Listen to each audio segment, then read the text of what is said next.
आज हम बात करेंगे ढाका की। जी, ढाका से मतलब बांग्लादेश की राजधानी ढाका पे न जाइए। यह ढाका है बिहार के पूर्वी चंपारण का एक विधानसभा क्षेत्र। लेकिन लोकसभा क्षेत्र की अगर बात करें तो ये शिवहर लोकसभा क्षेत्र में पड़ता है ढाका। और ढाका में बड़ा दिलचस्प लड़ाई होने जा रहा है। ये विधानसभा जो चुनाव हो रहा है 2025 का, इसी पर चर्चा करने के लिए हमारे साथ हैं राजनीतिक विश्लेषक और वरिष्ठ पत्रकार चंद्रभूषण पांडे जी। तो सर, सबसे पहले तो आपका स्वागत है। और ढाका नाम से लोग घबरा जाते हैं। जी जी। हालांकि ढाका का नाम यह ढाका ही क्यों पड़ा, क्योंकि बांग्लादेश की राजधानी भी ढाका है, इसको लेकर कोई ऐतिहासिक तथ्य नजर नहीं आता है, जानकारी नहीं मिलती है, लेकिन संयोग मात्र भी हो सकता है। तो ढाका में लड़ाई इस बार बड़ा दिलचस्प है। और सर, ढाका को हम जब देख रहे थे तो देखे कि 1952 में ढाका विधानसभा क्षेत्र का निर्माण हुआ था, स्थापित किया गया था। लेकिन परिसीमन में 2008 का जो परिसीमन हुआ उसमें क्षेत्र में थोड़ा अंतर पड़ा। जैसे घोड़ासहन को जोड़ दिया गया उसमें, जो पहले घोड़ासहन नहीं था। चिरैया था तो वो कट के चिरैया विधानसभा में आ गया। पहले ढाका में पड़ता था, इसको काट के इधर चिरैया में जोड़ दिया गया, तो अंतर पड़ गया। लेकिन यहाँ पे सर, आप भी संभवतः मेरी बात से इत्तेफाक रखेंगे कि ढाका में जो लड़ाई अब तक होती रही है, ये डर की लड़ाई हुई है। हिंदुओं को मुस्लिम से डराया जाता है, मुस्लिमों को हिंदू से डराया जाता है। मतलब हिंदू मुस्लिम की लड़ाई। ऐसे भी कोई भी पर्व त्योहार होगा तो देखिएगा पूरा जिला प्रशासन वहाँ जमा रहता है, मतलब एक सेंसिटिव एरिया के रूप में लोग देखते हैं। वैसी स्थिति में चुनाव किस ओर जा रहा है, पहले इस पर बात करते हैं। देखिए, आपने सबसे पहले शुरू में ही कहा ये ढाका का नाम अपने बांग्लादेश से जोड़ा कि संसार में, एशिया में बजाय भारत में ढाका प्रसिद्ध है बांग्लादेश का एक राजधानी, है ना। असल में ओवैसी साहब पूर्वांचल के ही हैं, तो ओवैसी साहब को भी ढाका का नाम सुनकर के लगा जो वहाँ पर खूब मुस्लिम बहुल क्षेत्र है, इसलिए चल कर अपना हिसाब किताब वहाँ पर पूरा कर लो। इसीलिए आकर के बिहार के असेंबली चुनाव के अभी शुरू होने के पहले ही वहाँ उन्होंने अपने कैंडिडेट इतने हड़बड़ाए हुए थे, जबकि वास्तविकता यह नहीं। अच्छा, ढाका में मुस्लिम भाई लोग पहले से हैं, उनका पॉपुलेशन है। यानी कि मैं आपको बता दूं, आंकड़ों के अनुसार, चुनाव आयोग के आंकड़ों के अनुसार वहाँ पर मतदाताओं की संख्या 3 लाख 3.5 लाख के करीब है, जिसमें 1,05,7,000 की आबादी मुस्लिम। तो मुस्लिम बहुल क्षेत्र भी आप नहीं कह सकते, मतलब एक तिहाई है। एक तिहाई। ढाका नाम से ज्यादा बोध होता है ना। वहाँ एक से एक राष्ट्रवादी मुस्लिम लोग वहाँ के जनप्रतिनिधि हुए हैं, एक से एक, समझे ना। और हिंदू और मुस्लिम दोनों बहुत मिल करके लोग रहते हैं, बहुत सौहार्दपूर्ण वातावरण में रहते हैं। वहाँ पर हिंदू ही ज्यादा जीतते हैं। हम आंकड़ा देख रहे थे सर, तो 52 से 1985 तक 9 बार चुनाव हुआ, और उस 9 बार में 6 बार कांग्रेस के प्रत्याशी वहाँ के प्रतिनिधि रहे। वहाँ पर वहाँ के जिससे प्रसिद्ध नेताओं में आप नाम याद करेंगे तो मोतिर रहमान साहब थे। वहाँ से ही वो जनता दल का जब समय आया था तो सियाराम ठाकुर जी वहीं से प्रतिनिधि, सत्यनारायण शर्मा भी वहीं के प्रतिनिधि थे, ढाका के ही। ये क्या कहते हैं, ये जीडी के अवनीश कुमार जी भी वहीं के प्रतिनिधि थे। और उसके पहले मुस्लिम लोग भी हुआ करते थे। कम्युनिस्ट पार्टी भी वहां से जीती है एक बार। इसलिए ढाका एक बहुत ही मतलब इसको जो एक ढाका का नाम सुन के लोगों में जो एक सोच पैदा होती है वो गलत है। वो गलत है। हाँ, एक कलकत्ता के अंग्रेजी अखबार के बहुत बड़े एडिटर ने हमको फोन किया कि ढाका आपके यहाँ कोई जगह है क्या, आपके यहाँ है? तो वहाँ भी है। हम कहा हाँ वहाँ है। तो कहा जी ढाका का मतलब क्या है, जरा हमको आप बताइए। हम ना, हम ये मतलब तो नहीं जानते हैं। हम सुनते हैं बचपन से ढाक के पात, तो ढाक का पात बहुत बड़ा लंबा चौड़ा होता है, तो हो सकता है कि उसी से ढाका पड़ा हो, लेकिन गजेटियर में इसका कोई मेंशन हाँ, गजेटियर में नहीं है। नहीं है। तो ढाका एक बहुत बढ़िया जगह है। ढाका में मुस्लिम आबादी, हिंदू आबादी, सभी प्रकार के लोग रहते हैं और इसका बॉर्डर नेपाल से सीधा सटता है। ढाका में एक समझिए कि एक यूनिवर्सिटी भी है उर्दू का। उर्दू यूनिवर्सिटी, हाँ हाँ, हाँ, एक यूनिवर्सिटी भी है चंदन बारा में। हाँ, बहुत बड़ा यूनिवर्सिटी है। तो मुसलमान लोग शिक्षा के रूप में जागृत हैं और शिक्षा को आगे भी बढ़ा रहे हैं। ये प्रोग्रेसिव लोग हैं। और अब सिकराना के मुख्यालय यानी अनुमंडल का मुख्यालय अब ढाका हो गया। ढाका तो ढाका का ये तो पृष्ठभूमि हुआ, ऐतिहासिक पृष्ठभूमि है। ढाका में अभी वहाँ के वर्तमान विधायक हैं पवन जायसवाल, जो भारतीय जनता पार्टी के नेता हैं। तो पवन जायसवाल जी वहाँ से जीतते रहे हैं और पवन जायसवाल के साथ साथ वहाँ पर मोतीउर रहमान साहब जो पहले के वहाँ के विधायक थे, तो उसके बाद राज्यसभा सदस्य भी हुए थे। तो पहले के विधायक थे कांग्रेस के, वो बाद में आरजेडी ज्वाइन कर लिए। उनका देहांत हो जाने के बाद में उसका बेटा फैसल रहमान उनका है, तो वो आरजेडी के कैंडिडेट के रूप में एक बार वहाँ से चुनाव जीत जीते चुके थे, हैं। हाँ। वो अभी पूर्व विधायक हैं। 15 में हाँ, जीते थे। नौजवान लड़के हैं। वो एक बार वो विधायक हो चुके हैं और दूसरा कैंडिडेट वो हुए। तीसरे में अब ओवैसी साहब भी पहुंच गए हैं। वो तो ढाका के नाम सुन के पहुंच ढाका गए। का नाम सुनकर पहुंच गए थे। उन्होंने अपना एक कैंडिडेट वहां पर सबसे पहले अनाउंस कर दिया, जिसका नाम है राणा रणजीत सिंह। चौथे वहाँ के एक बहुत फॉर्मेडेबल कैंडिडेट आ गए हैं जनसुराज के, डॉक्टर एलवी प्रसाद के नाम से वो जाने जाते हैं। डॉक्टर लाल बाबू प्रसाद उनका नाम है, जो पति पत्नी दोनों आदमी MBBS हैं और वहाँ पर वो प्रैक्टिस करते हैं और काफ़ी लोकप्रिय डॉक्टर हैं और गांव-गांव में उनको लोग जानता है और वो काफ़ी दिनों से सेवा कर रहे हैं और अपनी बार वो चुनाव मैदान में हैं और वो प्रशांत किशोर जी के बहुत चाहते हैं। और इसके अलावा एक निर्दलीय प्रत्याशी भी मैदान में है, राम पुकार सिन्हा। राम पुकार सिन्हा जी भी एक युवक हैं। उनके नाना जी वहाँ से घोड़ासान से पहले विधायक हुआ करते थे, सोशल समाजवादी पार्टी से थे वो। तो ये राम पुकार सिन्हा जी पहले शिक्षक थे, शिक्षक के नेता बने। राम पुकार सिन्हा जी पहले पत्रकार थे सर। अच्छा, हमारे साथ बहुत दिन काम किए हैं, अच्छा, एक टेबल पर हम लोग काम किए वो हैं। तो पहले पत्रकारिता से शुरू हाँ, किया था फिर उन्होंने, शिक्षक बने। फिर शिक्षक बने, शिक्षक के नेता बने एसोसिएशन के। उसके बाद अब पॉलिटिकल पार्टी के नेता हो गए और अच्छे विचारक हैं। वो लिखते लिखते पढ़ते हैं। उपेंद्र कुशवाहा के दाहिने हाथ माने हाँ, जाते थे अभी तक। तो मैंने ये टिकट देने के पहले तक। टिकट डिस्ट्रीब्यूशन सिस्टम में 7वां टिकट, जो 7 टिकट मिलना था, अगर 7वां टिकट मिल गया रहता तो राम पुकार जी यहाँ कैंडिडेट नहीं होते। राम पुकार जी को टिकट मिल रहा था एनडीए से, मतलब कि एनडीए के वहाँ नरकटिया विधानसभा, लेकिन टिकट कट गया।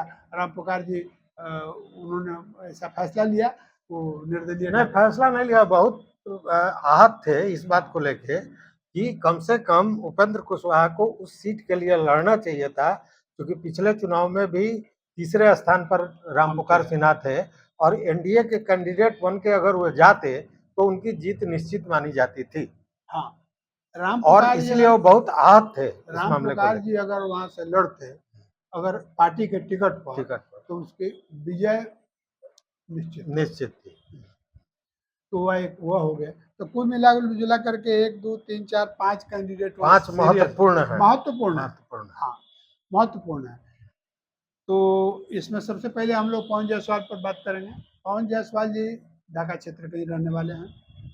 पवन जायसवाल ये एक्टिविस्ट हैं बीजेपी के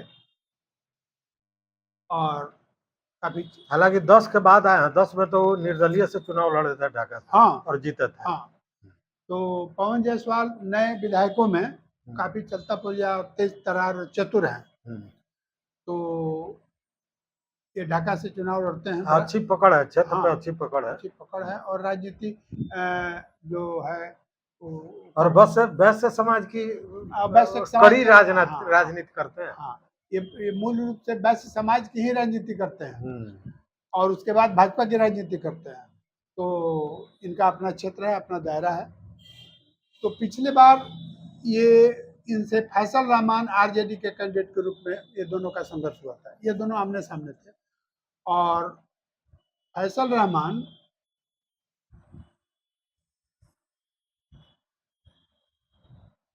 फैसल रहमान को इन्होंने 10,000 वोट से हरा दिया। 10,114 कुछ वोट से हरा दिया। इन्होंने हराया था। हाँ, जबकि इनको सर 99,000 के लगभग वोट आया था। अब फैसल रहमान को 89, मतलब वोट बहुत था, लगभग लाख वोट मिलना बहुत था। बहुत था। तो तीसरे स्थान पर राम पुकार सिन्हा थे। अगर राम पुकार सिन्हा जी अगर नहीं होते तब पिछले बार का ही रिजल्ट बदल गया होता, क्योंकि राम पुकार सिन्हा पिछले चुनाव में 16,000 के करीब में वोट उन्होंने काट लिया था। तो उस वोट में दोनों का वोट था, फैसल का भी वोट था और पवन जी का भी। तो पिछले बार ऐसा ही हो गया। अब 5 वर्ष के बाद फिर इस रणभूमि में फिर अब इन्होंने अपना सबको अपना जगह लिया है। तो मूल रूप से पवन जायसवाल वहीं उन्होंने जो विकास के कार्य किए हैं नीतीश कुमार और मोदी के, उन्हीं के कार्यों पर जैसे ये अपना वोट मांग रहे हैं। विकास का मतलब इनका प्लान है, विकास का नाम पर। और फैसल रहमान आपको महागठबंधन के कैंडिडेट हैं। तो महागठबंधन के कैंडिडेट है तो ये अपना विपक्ष का जो दावा है, विपक्ष का जो स्लोगन है, जो घोषणाएं की जा रही हैं, उस पर ये अपना लड़ रहे हैं और अपने पिताजी के किए हुए कामों को, पिताजी के लोगों के समर्थन के आधार पर चुनाव लड़ रहे हैं। तो ये दोनों फिर कमोबेश पिछले बार की स्थिति में ही दोनों हैं। लेकिन इस बार जो है एक तीसरे जो चुनाव लड़ रहे हैं उनका नाम है डॉक्टर एलबी प्रसाद, यानी डॉक्टर लाल बाबू प्रसाद। लाल बाबू प्रसाद जी पति पत्नी दोनों MBBS डॉक्टर हैं जो ढाका में प्रैक्टिस करते हैं और ये काफ़ी पॉपुलर हैं, गांव-गांव में इनको लोग जानता है और सोशल एक्टिविस्ट भी है। ये पिछड़ी जाति से आते हैं, अति पिछड़ी से आते हैं। ये जाति से तेली है ना, शायद अति पिछड़ी होता है। हाँ, अति पिछड़ी जाति की श्रेणी में ही आते हैं। तो पिछड़ी जाति के होने के कारण भी इनको सपोर्ट है और अपनी जाति का भी इनका एक वोट चंक है वहाँ। तो ये भी एक बहुत अच्छे कैंडिडेट है और इनके कैंडिडेचर के कारण ये पवन जायसवाल सबसे ज़्यादा प्रभावित हो रहा है, क्योंकि पवन जायसवाल वैश्य समाज से ही आते हैं और ये कलवार हैं और डॉक्टर एलबी प्रसाद वैश्य जाति से ही आते हैं जो तेली हैं। तो ये जो वोट काटेंगे डॉक्टर एलबी प्रसाद, वो सभी वोट पवन जायसवाल का ही होगा, ऐसा लोग कह रहे हैं, ऐसा समझ रहे हैं और इनके जो समर्थक हैं उनका भी यही कहना है, पवन जायसवाल। तो ये डॉक्टर एलबी प्रसाद ये सबसे ज्यादा घातक होंगे पवन जायसवाल के। दूसरा रामपुकार सिन्हा फिर आ गए हैं। तो रामपुकार सिन्हा सब कुछ होते हुए भी एक निर्दलीय के रूप में फिर से मैदान में आकर के डट गए हैं। तो ऐसे रामपुकार सिन्हा के पॉपुलरिटी में कोई कमी नहीं है। इनको सभी जाति के लोग, सभी धर्मों के लोग पसंद करते हैं, क्योंकि साफ गोई होती है, साफ साफ बात बोलते हैं, लिखने पढ़ने में विश्वास रखते हैं, जुझारू आदमी है, लड़ता है। हाँ, पत्रकार रहे हैं, लेखक हैं किताबों के और एक विचारवान युवक हैं, तो इन्हें लोग पसंद करते हैं। लेकिन चुनाव में ये सब चीजें गौण हो जाती है, वो सब पीछे है, उसमें तो सब चीज को नहीं देखा जाता। विद्वता तो आधार हो ही नहीं सकता है चुनाव में। वो किस जाति के हैं यह महत्वपूर्ण। हाँ, आप ऑक्सफोर्ड से पढ़े हुए हैं, उसका वहाँ पर कोई गिनती नहीं है, आपको बैठने नहीं दिया जाएगा। तो जाति यहाँ आधार है। तो ये जाति के कुशवाहा हैं और कुशवाहा का भी वोट वहाँ है। है। तो एक तरह से ई डेंट जो देंगे, ये भी पवन जायसवाल को ही देंगे, पवन जायसवाल का ही वोट काटेंगे मूल रूप से। तो पवन जायसवाल को डॉक्टर एलवी प्रसाद और राम पुकार सिन्हा दोनों मिल करके उनका वोट छल लिया। सर ओवैसी को कहा भूल गए, अब राणा रणवीर हाँ, भी। अब जो वैसी जी जो मुगालते में यहाँ पर पहुंच गए थे ढाका में, तो इन्होंने आकर के सबसे पहले शिवहर से एक ये राणा रंजीत सिंह एक युवक है, उसको टिकट दे करके खड़ा करा दिया। कुछ होना नहीं था, उसको तो वोट नहीं मिला। तो राणा रंजीत सिंह कौन है, इनके बारे में छोटा सा आपको बता देते हैं। मधुबन के श्री सीताराम सिंह जी जो थे, राष्ट्रीय जनता दल के नेता थे और 4-5 बार मधुबन से विधायक हुए। मंत्री भी लालू हुए। यादव के काल में 3-4 विभागों के मंत्री हुए। अंत में आकर के शिवहर के सांसद भी हुए। तो यहाँ के पूर्वी चंपारण के वो बहुत नामी गिरामी एक नेता थे और काफ़ी उनको लोकप्रिय नेता थे। उन्हीं के पुत्र हैं, उनके मरने के बाद इनके 3 पुत्र हैं। तो सबसे पहले राणा रणधीर हैं, जो मधुबन से अभी भाजपा के प्रत्याशी हैं, है ना। वो बिहार सरकार में मंत्री भी रहे हैं, 2 बार 3 बार विधायक रहे हैं। वो है। ये दूसरे पायदान पर आते हैं राणा रंजीत। तो ये राणा रंजीत जो है सो भाई को देख करके इनको भी पॉलिटिकल इच्छा जागृत हुई और उसके बाद ये आकर के वही ओवैसी के साथ जुड़ गए। जुड़े। अब शिवहर से जाकर के, मैंने घर है मधुबन, पूर्वी चंपारण में जाकर शिवहर से क्षेत्र से एमपी का टिकट लेकर के वहाँ से लड़ गए थे पिछली बार। हाँ, असफल होना ही था। और उसके बाद अब ढाका से ये लड़ रहे हैं। तो जहाँ पर मोतिउर रहमान जैसे नेता का बेटा फैसल रहमान, जो खुद विधायक रह चुका है और अपने बाप का उसका लेगेसी है अलग, तो उससे चुनाव लड़ रहे हैं। तो अगर ओवैसी साहब मुसलमानों से उम्मीद रखते हैं कि वो लोग रहमान साहब को छोड़ करके इनको वोट कर देंगे, तो देखना होगा कि अपनी बार ढाका। हमको नहीं लगता है सर कि रहमान साहब की लोकप्रियता स्थानीय स्तर पर ओवैसी से ज्यादा रही है और रहेगी, बराबर रहेगी। इसलिए ओवैसी का बहुत वहाँ पे कुछ चलने वाला है नहीं। तो मोतिउर रहमान बहुत लोकप्रिय नेता थे।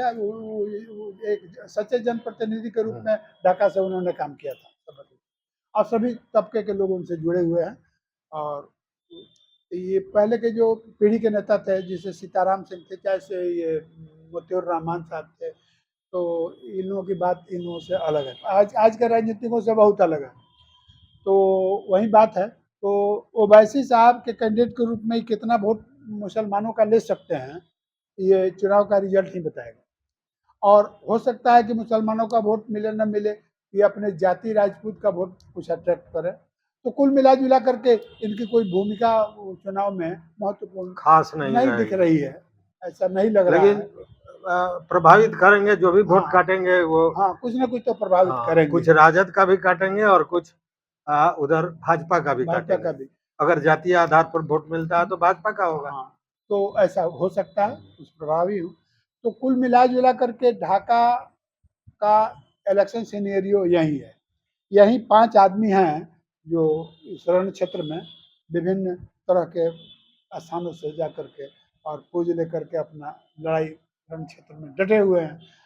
और धीरे धीरे समय निकट आ रहा है चुनाव का, तो इन लोगों का वोट घटता और बढ़ता चल रहा है। अगर कोई विशेष घटना नहीं हुई तो रिजल्ट बहुत इतर नहीं होने वाला है।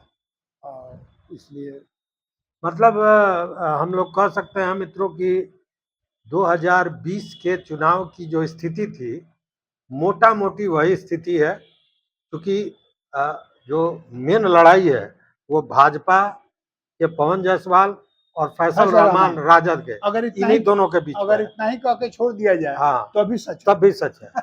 हाँ, उसको प्रभावित जरूर राम पुकार सिन्हा करेंगे, कर रहा लोग, उनको प्रभावित डॉक्टर एलवी प्रसाद करेंगे, थोड़ा बहुत राणा रणजीत भी करेंगे, लेकिन मूल लड़ाई इन्हीं दोनों की है। और मुझे लगता है कि ये आमने सामने की लड़ाई है। अब देखना है, देखिए पिछले बार भी अंतर बहुत कम का था। अब देखने वाली बात होगी कि अगर ये लोग किसको कितना प्रभावित करते हैं, इस पर भी रिजल्ट दाएं बाएं हो सकता है, लेकिन लड़ाई टक्कर की है, हाँ, इसमें कहीं दो मत नहीं है। तो यही स्थिति है ढाका की। ढाका मतलब बिहार के ढाका विधानसभा क्षेत्र की, बांग्लादेश वाले ढाका की नहीं। तो यही स्थिति है। फिर जो स्थिति आगे बढ़ेगी चुनाव के, देखिए छठ के बाद अब जोर पकड़ना शुरू हुआ है, अब ट्रेंड सामने नजर आने लगा है धीरे धीरे। तो फिर इस पर हम लोग बात करेंगे। सर, समय देने के लिए बहुत बहुत धन्यवाद। धन्यवाद। तो मित्रों, अगर चैनल पर नए हो तो सब्सक्राइब कीजिए, लाइक कीजिए, दोस्तों के साथ शेयर कीजिए और अपना विचार जरूर दीजिए। बहुत बहुत धन्यवाद, कोटिशः आभार।